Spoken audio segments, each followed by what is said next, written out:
5 berita terpopuler hari ini, Rabu 5 November 2025 di Bloomberg Technos Flash 5. Yang pertama, pemerintah didesak jadikan ojol cukup angkut barang bukan orang. Wakil Ketua Masyarakat Transportasi Indonesia atau MTI Joko Setiowarno menyatakan mendorong pemerintah membuat ojek daring menjadi sebatas angkutan barang dan logistik mikro, bukan penumpang. MTI menilai motor bukan cerminan negara-negara maju. Sejumlah negara yang dulu padat motor seperti Jepang, Korea, dan Tiongkok telah berhasil menurunkan ketergantungan setelah membangun sistem kereta dan bus massal. Joko menyatakan langkah ini harus dilakukan secara bertahap.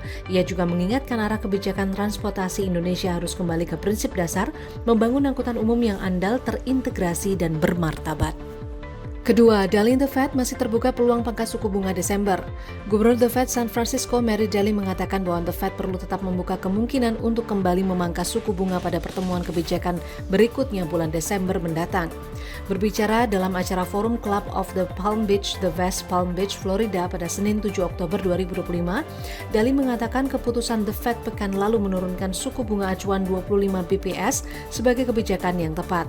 Yang menjelaskan saat ini Bank Sentral menghadapi dilema antara dua mandat utama, yakni menekan inflasi namun juga menjaga kekuatan pasar tenaga kerja agar masyarakat dapat memulihkan daya beli yang tergerus akibat inflasi tinggi dalam beberapa tahun terakhir. Ketiga, Wall Street anjlok, sentimen pasar kembali negatif. Bursa saham di Amerika Serikat jatuh pada Selasa 4 November yang dipicu laporan kinerja Palantir Technologies Incorporation serta peringatan dari para CEO Wall Street bahwa pasar saham berpotensi mengalami koreksi besar. Indeks S&P 500 turun 1,2% di New York, mengakhiri rally 2 hari beruntun.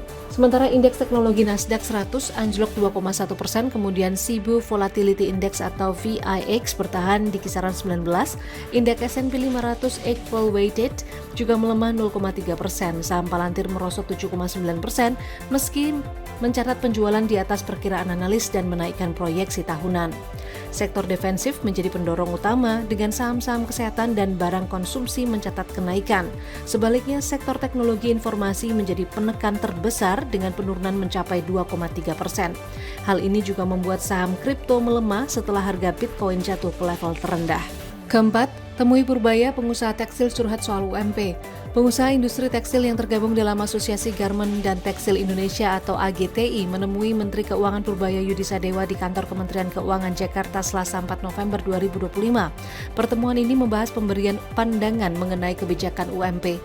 AGTI menyarankan pemerintah untuk mempertimbangkan sejumlah aspek jika ingin meminta kenaikan upah, yang diharapkan mampu menjaga keberlanjutan dari sisi perusahaan maupun pekerja, sehingga kebijakan ini turut mendongkrak produktivitas dan efisiensi sumber daya pekerja. Belakangan, pemerintah melalui Kementerian Ketenagakerjaan memang sedang menyiapkan regulasi baru terkait UMP 2026. Menaker Yassi Erli memastikan proses penyusunan aturan itu dilakukan secara hati-hati dengan turut mendengarkan dialog sosial bersama berbagai pihak terkait. Kelima, di balik misi sosial PNM, pegawai hadapi tekanan berat. PT PNM yang dikenal melalui program Mekar membina ekonomi keluarga sejahtera kerap dipandang sebagai motor pemberdayaan ekonomi rakyat kecil dengan menghubungkan akses permodalan dengan semangat kemandirian usaha. Namun di balik citra sosial tersebut, di sejumlah cabang PNM diduga terjadi praktik hukuman internal yang dinilai tidak masuk akal, terutama di divisi pemasaran terkait target penyaluran dan pengembalian pinjaman. Beberapa pegawai mengaku menghadapi tekanan seperti kerap diminta tetap berada di kantor hingga larut malam apabila ada nasabah yang mengalami keterlambatan pembayaran. Kemudian beberapa wilayah penagihan dilakukan hingga malam hari bahkan di luar jam operasional. Hal ini membuat keseimbangan antara pekerjaan dan kehidupan pribadi mereka terganggu. Lebih jauh, sejumlah laporan menyebut adanya bentuk hukuman yang tidak relevan dengan tugas utama, seperti mencuci motor atau membersihkan area kantor bagi mereka yang dianggap tidak mencapai target.